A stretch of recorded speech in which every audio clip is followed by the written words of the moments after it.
6개월 된 신혼부부입니다. 하지만 아직 아기를 낳는 것에 대한 고민이 해결되지 않았는데요. 아기를 낳지 않기로 결심하고 산다는 건 하나님의 말씀에 거스르는 것일까요? 그럼요. 뭐 당연하죠. 근데 뭐 제가 안 키워드릴 거라서 뭐 나라 소리 안 하는 거지. 예. 뭐 내가 무슨 뭐 우유값도 줄 것도 아니고 놔라 마라 할 수는 없지만, 그러나 성경적으로는 번성하라, 땅에 충만하라고 하셨고, 그리고 자녀의 축복은 이루 말할 수 없습니다.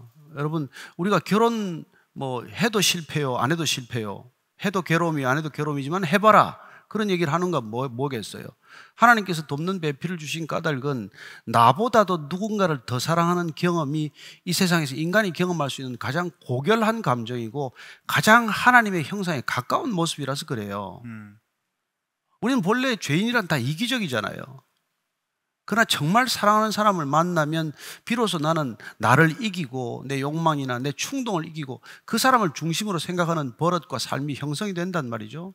그래서 사랑한다는 건 더없이 소중한 감정인데, 더더군다나 아이를 낳아서 그 아이를 정말 생명을 기른다는 것, 그건 어떤 경험과도 바꿀 수 없는 경험이에요. 그래서 아무리 큰 고통이라도 그 고통이 없다면 인간의 성숙이 힘들기 때문에 하나님께서 인간을 성숙케 하는 방법으로 결혼과 자녀 양육이라는 걸 주신 거예요. 실제적으로 귀찮죠? 하기 싫죠? 정말 힘들죠? 포기하고 싶죠? 그러나 끝까지 그걸 한 사람들은 안단 말이에요. 이 고난에보다도 더 큰, 정말 바울의 표현대로 장차 올 영광과 비교할 수 없는 고난이구나, 이 정도 고난은 뭐 해도 마땅하구나, 이런 생각을 하게 되는 것이죠. 그래서 결혼, 그다음에 출산, 이런 것은 아무리 힘들더라도, 정말 내일 지구에 종말이 오더라도, 뭐 사과나무도 심겠다는데 저는 지구에 종말이 오더라도 오늘 결혼 한번 해보시고 또 애도 낳아보시고 그러기를 축복합니다. 내가 축복만 할 뿐이지 뭐 해라고 명령하는 것도 아니요. 예. 저도 목사님하고 같은 정말 그 동감하는 마음이고요.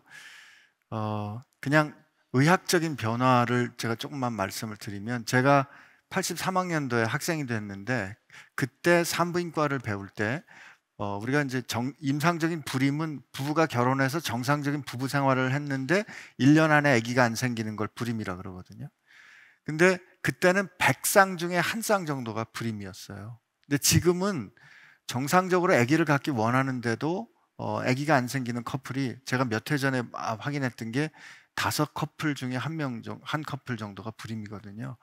우리는 결혼했으니까 아기 내가 갖고 싶으면 내가 갖는다라고 생각하지만 절대로 그렇지 않습니다. 하나님께서 선물로 주셔야 아기는 생기는 거고요. 하나님께서 허락해 주셔야 건강한 아기도 낳는 거예요. 그래서 내가 조절할 수 있고 내가 컨트롤할 수 있다라고 생각하는 것조차 저는 하나님 앞에서 그 교만한 생각이 아닌가 싶고요. 정말 하나님 앞에 기도하면서 기대하고 사랑하는 마음 가졌으면 좋겠다 싶습니다. 누군가 얘기를 제가 소개해드렸지만, 결혼하고 애를 기르는 거는 99가지가 힘들고 불편해요. 근데 한 가지 좋은 게 그 99가지를 상쇄하고도 남을 만한 가치가 있다는 것, 그걸 경험하는 거거든요. 그래서 뭐 말씀드리는 거니까 속았다 제 얘기 듣고 그러지 마시고.